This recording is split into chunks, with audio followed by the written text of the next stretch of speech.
नमस्कार, संगम express news में आप सभी का बहुत बहुत स्वागत है। मैं हूं आपके साथ शिवानी। तो चलिए नजर डालते हैं आज की ताजा खबरों की ओर। ऑल इंडिया कांग्रेस कमेटी ने बेरमो विधायक कुमार जयमंगल उर्फ अनूप सिंह को भोजपुर जिले का कोऑर्डिनेटर नियुक्त किया है। ये जिम्मेदारी उन्हें बिहार में चल रही वोटर अधिकार यात्रा के तहत दी गई है। पार्टी ने उन पर भरोसा जताते हुए भोजपुर जिले की जिम्मेदारी सौंपी है।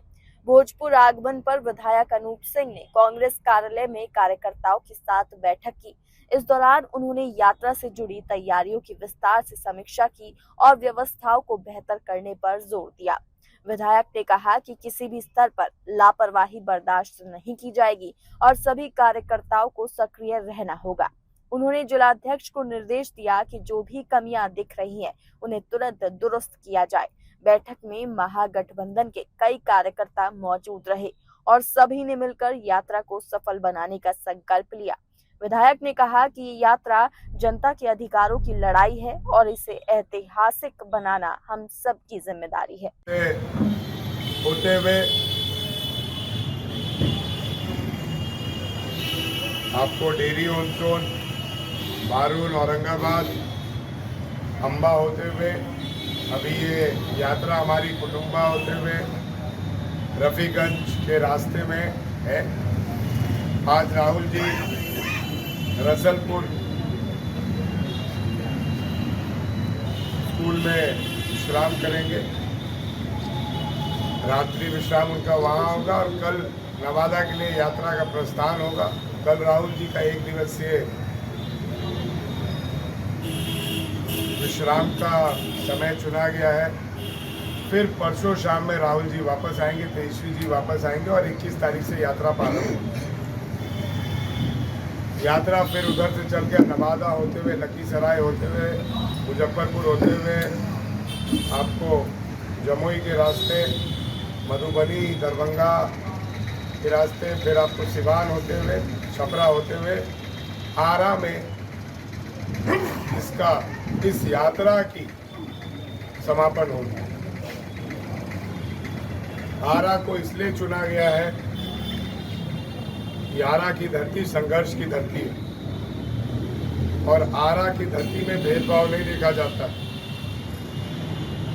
आरा की धरती ने हमेशा हिंदुस्तान की रक्षा करने के लिए एकजुटता के प्रति, विश्वास और समर्पण के प्रति अपनी भागीदारी निभाई और मुझे खास तौर से आरा इसलिए भेजा गया है कि बाबू कुंवर सिंह जी की धरती को राहुल जी रमना मैदान में रैली करके सम्मान देने का एक महान यात्रा के समापन में और एनडीए सरकार को ये बताने का काम करें कि बिहार की जनता वोट चोरों से, जुमलेबाजों से थक चुकी है और अब इंडिया गठबंधन की बारी है। मैं कांग्रेसियों की पीड़ा समझ सकता हूं क्योंकि शायद मैं उस कांग्रेसी परिवार से आता हूं जिन्होंने 5 दशक से ऊपर कांग्रेस की सेवा करने का काम किया। मेरे पिता 6 बार विधायक रहे, 8 बार चुनाव लड़े, मैं दूसरे बार का विधायक हूँ और संगठन से आया हूँ। राजेंद्र बाबू का बेटा होने के बाद भी ऊपर से तोपा नहीं गया। छात्र संघ की राजनीति, यूथ कांग्रेस का 7 साल अध्यक्ष, पूरे हिंदुस्तान का इंटक का वरीय उपाध्यक्ष, इंडियन नेशनल माइंस फेडरेशन का राष्ट्रीय अध्यक्ष होते हुए मैं आज इस मुकाम पर पहुंचा हूं। मैं आप लोग की पीड़ा समझ सकता हूं कि आपके 7 विधानसभा में एक भी विधानसभा कांग्रेस नहीं लड़ा, लेकिन मैं आपसे बस एक ही चीज बोलना चाहता हूं कि महागठबंधन को साथ देना, महागठबंधन के द्वारा उम्मीदवारों को जिताना, ये हमारा परम कर्तव्य होना चाहिए क्योंकि आपकी सरकार बनेगी तो आपके मंत्री बनेंगे। आप वो दौरों को भी याद करिए जब आपके मंत्री तक बिहार में नहीं होते थे, विधायक की संख्या 10 से नीचे होती थी।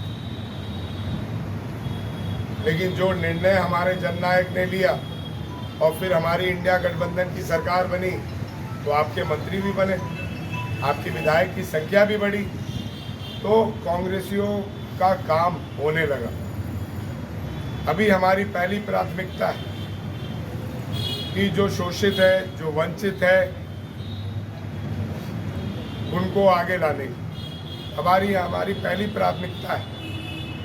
जो माइनॉरिटी है, ओबीसी है, एसटी एससी है, गरीब जनरल है, उसको आगे लाने की। और मैं समझता हूँ कि अगर Congress party OBC, ST SC, minority के बारे में सोच रही है, गरीब जनरल के बारे में सोच रही है, तो हम सबको उसका भागीदारी बनना चाहिए।